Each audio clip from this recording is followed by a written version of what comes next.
Hello. For those of you who don't have a clue who I am, my name is Ruud.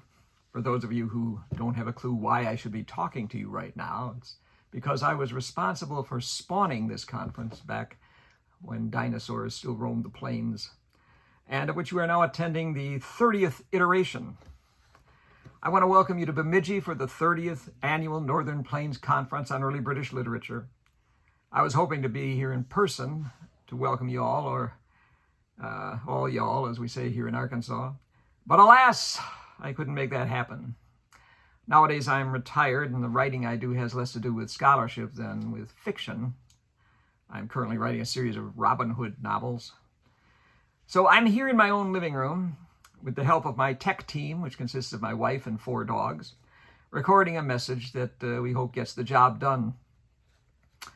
I always find it sounds kind of insincere when people say things like, well, I never thought the little thing I started in my garage way back when would be still going 30 years later. But you can believe me when I say, I never thought the little conference I started in my school way back then would still be going 30 years later. But here you are.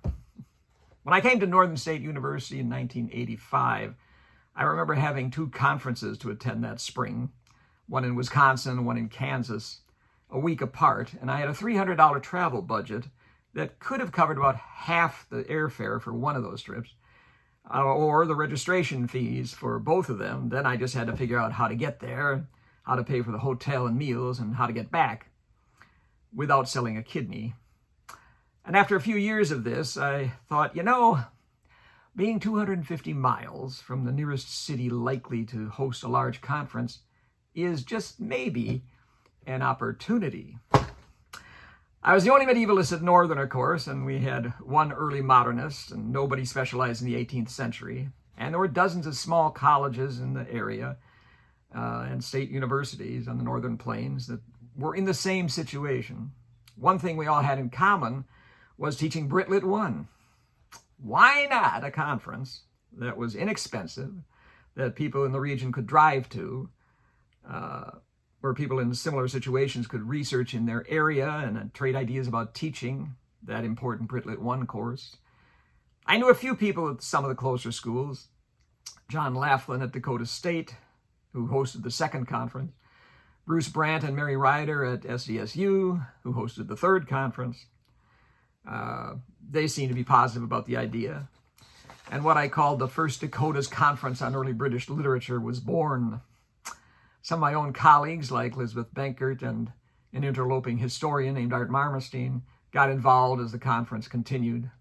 We sent out invitations all over the Dakotas, but somehow word leaked out to Nebraska, where Bill Clemente and Mary Mockris hosted the 4th conference, forcing us to change the name to the Dakotas Nebraska Conference on Early British Literature, and where Linda Kruckenberg and Andrew Alexander, who'd been conference regulars from the beginning, hosted the 6th conference, when it finally became the Northern Plains Conference on Early British Literature.